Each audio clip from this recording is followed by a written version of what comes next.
Welcome back to the Canadian Expat, where we continue on our journey speaking with Canadians that are living abroad so that we might gain a little bit of inspiration, obtain a bit of advice, and perhaps hear a few cautionary tales. Today, we go to the UK.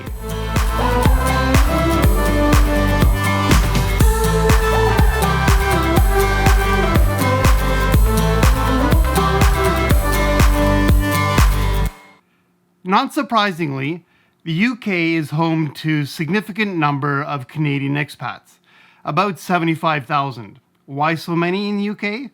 Well, clearly a common language is a contributing factor, but with Canada being a product of, in part, being part of the Commonwealth, and yes, I use that term with due caution, there is no question that there's a kind of familiarity with the country, or at least we feel that there should be. Often, however, Canadians moving to the UK can be surprised not by how similar we are, but rather how different it can be. My next guest is Marion Hutchins. Originally from Calgary, she moved to the UK in 2012. She finds herself in Reading, UK, a town of about 250,000 people located about 65 kilometers west of London. Marion, welcome to the Canadian Expat. Thank you. I'm delighted that you're joining us today. And I'm wondering if you've heard, well, of course, you heard in that the introduction about how Canada and the UK can be surprisingly different. Have you experienced anything like that? Definitely. So one of the biggest mistakes I made is I thought moving from an English-speaking country to an English-speaking country would, come with a minimal amount of culture shock. And actually, I think because I had, I didn't expect there to be much culture shock. I struggled with it more. And I think there's some research around students, particularly that go from, quite collectivist cultures to individualistic cultures, and how actually when you're prepared for a change, you cope much more effectively than when you're not prepared for a change. So all that to say that actually I found it really reinforced for me some of the lovely qualities about Canadians that are definitely present in the UK in individuals and in pockets, but not so much as a broad cultural underpinning. So things like openness, friendliness, getting to know people quite easily, that idea of kind of sharing of yourself quite freely. Those were things that I found a bit less prevalent in the UK. But I should say that maybe because I'm in a commuter pocket into London, and typically big cities and commuter pockets into those cities can be a bit more focused on just getting on with life, getting your job done, getting to and from work and that kind of thing. It's interesting, but clearly you've adjusted now. You've been there for a few years. Yeah. Yeah. And it's amazing how you don't notice the change until all of a sudden you're the one sitting on a train, not wanting to talk. When I first got here, I remember, waiting for the bus or something in Calgary. And generally, you'd say good morning to the person at the bus stop with you, and you might have a little chat with somebody on the bus. And I remember one of my first kind of walks into work, adopting quite a typical Canadian morning, as I was walking to work and getting some really weird looks and some kind of, oh, morning, So it took me a little while to get used to that. But now I think, yes, I've adjusted. And I've also found there are, again, pockets of loveliness across the UK. So I've connected better, I think, with people that have a similar outlook on life and approach and that kind of thing. So I've done a better job at kind of finding my tribe. What about things from home? Is there anything from Canada that you're missing while you're in the UK? All sorts of stuff. It's really weird. So one of the things I miss a lot is like a Costco, like a really good, they have Costco here, but the idea of going to a big supermarket where you can get everything in one go, load up for a couple weeks, and that's your shopping done. I really miss that kind of stuff. And initially when I first moved to the UK, I didn't have a car. So it meant bus trips, it meant smaller shopping trips. This is another really strange thing that you wouldn't necessarily think is typically Canadian, but in Calgary, we have a really strong Asian community. So lots of Chinese representation, lots of Japanese representation, and the food is really excellent in Calgary. So you get this wonderfully authentic fabulous Chinese and Japanese food. And so when I came to Reading, which is a smaller town in the UK, I really miss sushi. I really miss finding a good place that did sushi. So it's odd, the things that you think, oh, I just took for granted that this was available everywhere, you know? But getting adjusted, I know that you've alluded to this when we corresponded before, but connecting with other expats can be of a benefit. Can you expand a little bit on that advice that you gave? Absolutely. So I think in the early days, it was needing to have somebody that could normalize my experience and relate to it.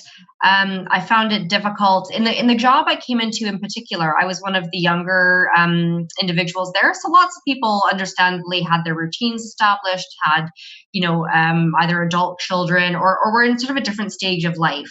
So and couldn't particularly relate maybe to my experience. So I joined an organization called Internations, which is online, but they also have lots of in-person meetups and drinks nights and things like that. And so I met lots of lovely people from all over the place, including some Canadians and Americans, who just kind of got what I was saying and understood and could relate to things. One of the weird things, again, I've completely forgotten about it because I've become accustomed to it, is they don't have a lot of mixer taps over here. So instead of turning on a single tap and getting warm water to wash your hands, you get scalding or you get freezing.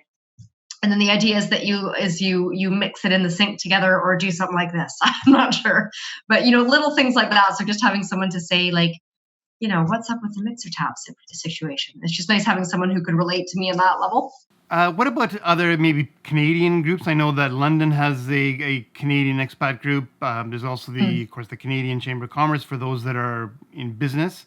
Have you sought out any of those in Reading, or are there any of those organizations? There isn't a big Canadian contingent in Reading, which I do miss, and I would really like something to sort of develop here. And because Reading is a little bit of a not a major inconvenience, but because I live and work in Reading, a lot of the expat activities in London can be after work, so it's a bit difficult to kind of get in and back for an evening.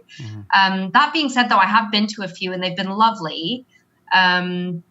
And I actually have a nice little story. So the boyfriend that I'm with now, our first date were the Canada Day celebrations at Trafalgar Square.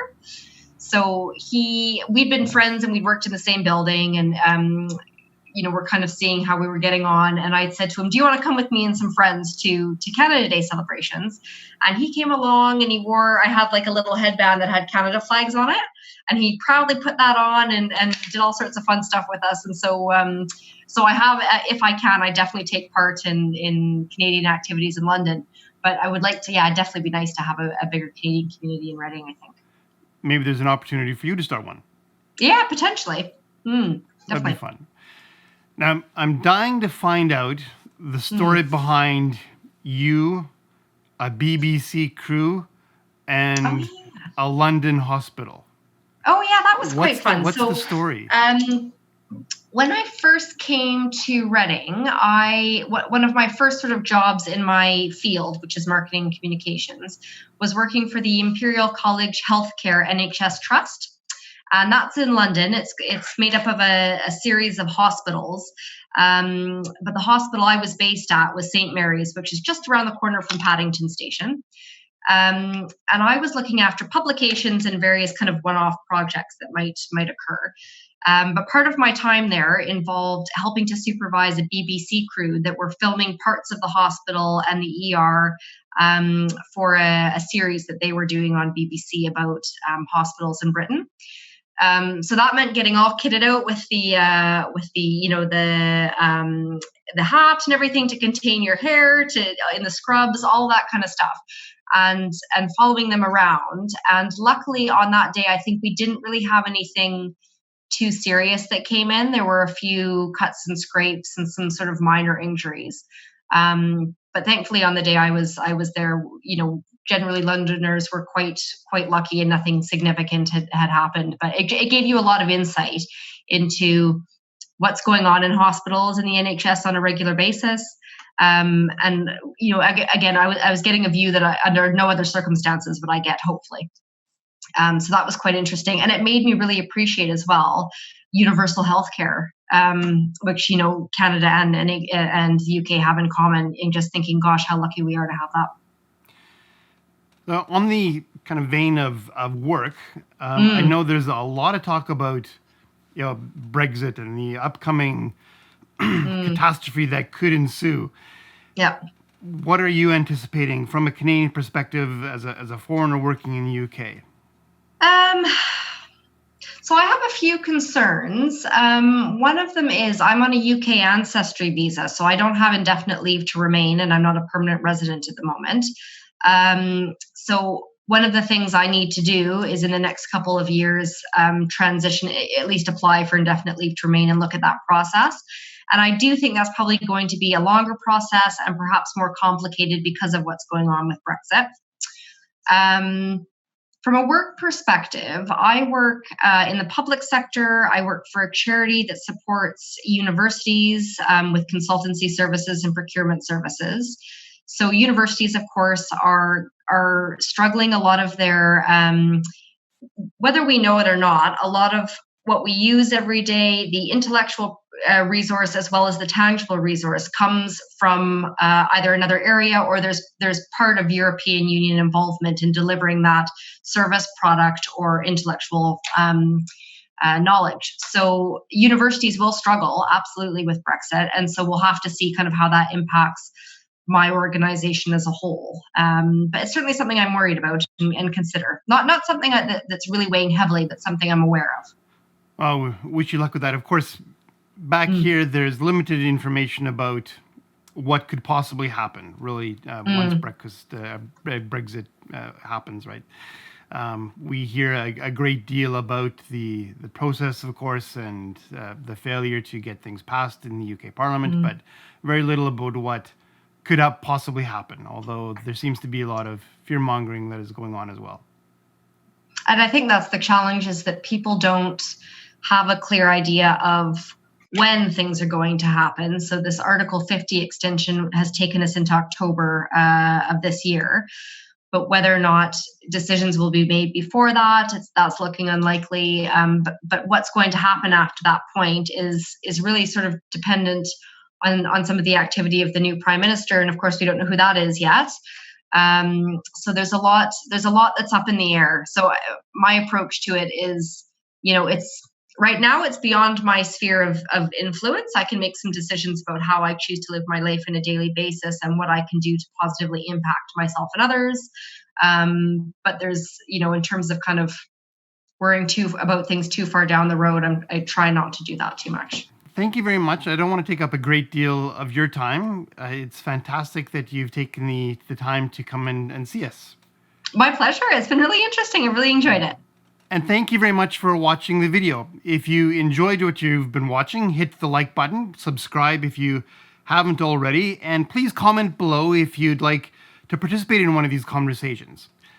Until next time.